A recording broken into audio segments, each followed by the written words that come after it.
오늘 이 시간에는 자폐 스펙트럼 장애란 무엇인지 그 증상과 특징에 대해서 설명하는 시간을 갖도록 하겠습니다. 흔히 자폐증이라는 용어에 더 익숙하실 텐데요. 현재 공식적인 명칭은 자폐 스펙트럼 장애로 변경되었고요. 하지만 우리가 지금까지 알고 있던 자폐증에 대해서 알아보는 시간이다라고 아시면 되겠습니다. 먼저 구체적인 증상들에 대해서 이야기하기에 앞서서 사례를 먼저 함께 읽어보고 시작을 할게요. 함께 읽어보죠. 폴이라는 아이의 사례입니다. 폴은 마른 편이지만 균형 잡힌 체격을 갖춘 매력적인 아동으로 영리하고 활발해 보이는 얼굴을 하고 있었다고 해요. 외형적으로는 크게 어떤 장애를 가진 아이처럼 보이지는 않았다라는 거죠. 이 아이는 다른 사람에 대해 어떠한 반응도 하지 않았는데 심지어 자기 이름을 불러도 반응이 없었다라고 합니다. 또 마음이 어딘가 멀리 가 있어서 어떤 말도 들리지 않는 것처럼 보였다라고 하죠. 이 아이는 항상 무엇인가 몰두하고 있었고요.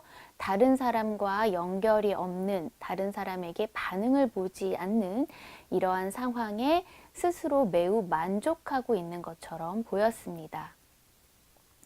다른 사람과의 정서적인 유대나 연결은 전혀 없었고요. 그리고 다른 사람에게 대해서도 일체 신경을 쓰지 않는 듯 했으며 심지어는 다른 사람이 존재하지 않는 듯이 행동했다라고 합니다. 사회적인 행동을 전혀 보이지 않았다라는 거죠. 그래서 폴은 다른 사람이 부드러운 목소리로 말하건 거칠게 말하건 전혀 반응의 차이가 없었고요. 사람의 얼굴을 쳐다보는 일도 없었다라고 합니다. 그리고 다른 사람을 상대해야만 하는 일이 생겼을 때에도 상대방이 어떤 인격체, 사람이라기보다는 물건이거나 혹은 물건의 일부분인 것처럼 대하는 그러한 행동들을 보였습니다. 자폐증, 자폐 스펙트럼 장애 아동이 보이는 모습들에 대해서 말씀을 드렸는데요.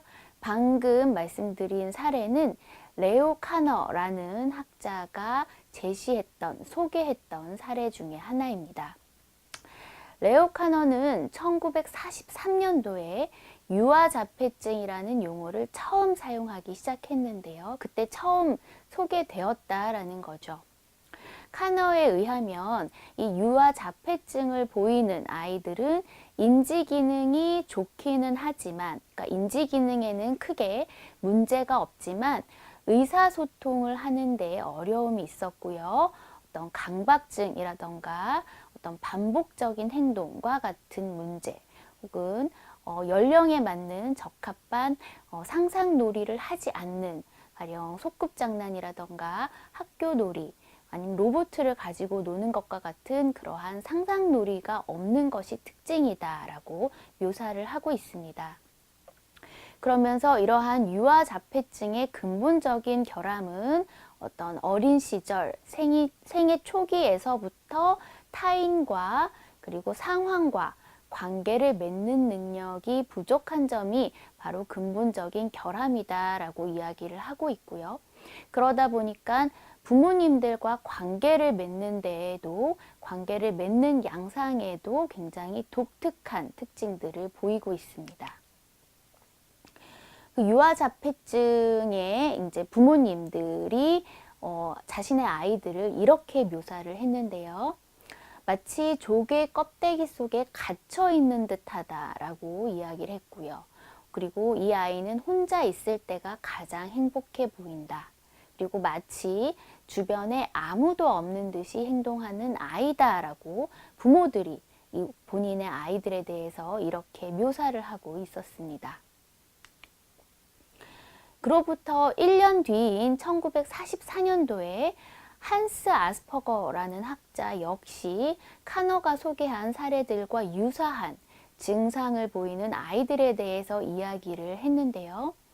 한스 아스퍼거라는 이름을 들으니까 어떤 장애가 떠오르시나요? 네, 바로 아스퍼거 장애에 대해서 처음 이야기한 사람입니다. 유사한 증상들이에요. 아까 말씀드린 것과 비슷한. 그래서 아스퍼거와 카너는 당시에는 본인들이 서로 다른 종류의 장애를 말하고 있다라고 생각했지만 오늘날에는 자폐증과 아스퍼거 증후군은 기본적으로 유사한 범주의 장애로 분류가 되고 있습니다.